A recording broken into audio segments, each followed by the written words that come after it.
ఎక్కడ కూడా తొట్టిల్లకూడదు, జాగ్రత్తగా ఉండాలి. ఎందుకంటే ఈ జీవితం ఇక్కడికి దేవుని యందు భయభక్తులు కలిగి ఈ భూమి మీద కూడా సంతోషంగా బతకగలుగుతాం, పరలోకంలో కూడా మనం వెళ్ళగలుగుతాం.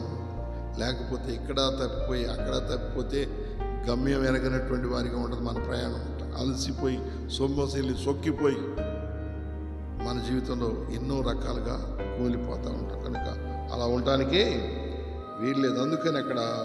అందుకు ప్రభు, నీవు వెళ్ళుము, అన్ని జనుల ఎదుటను, రాజుల ఎదుటను, ఇజ్రాయేలు ఎదుటను నా నామము భరించుటకు ఇతడు నేను ఏర్పరచుకున్న సాధనమై ఉన్నాడు అన్నాడు. హల్లెలూయా.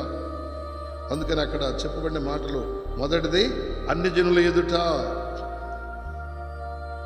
తనకు సాక్షిగా ఉండాలని దేవుడు ఏర్పరచుకున్నాడు. తర్వాత రెండోది రాజుల అధికారులు ఎదుట వాళ్ళ ఆయన సాక్షిగా ఉండాలని ఏర్పరచుకోవడం జరిగింది. తర్వాత మూడోది ఇజ్రాయేల్ ఎదుట అంటే ఇజ్రాయేలీలు దేవుణ్ణి వాళ్ళు పాత నిబంధన ప్రకారంగా నమ్ముతారు, కానీ కొత్త నిబంధన యేసుక్రీస్తుని అంగీకరించరు వాళ్ళు. అందుకని యేసు ప్రభుని వాళ్ళే సిలువేశారు. ఎవరో యూదులే సిలువేశారు. అందుకని వాళ్ళ ఎదుట కూడా సాక్ష్యం ఇచ్చి వాళ్ళని కూడా రక్షణలోకి తీసుకురావాలి.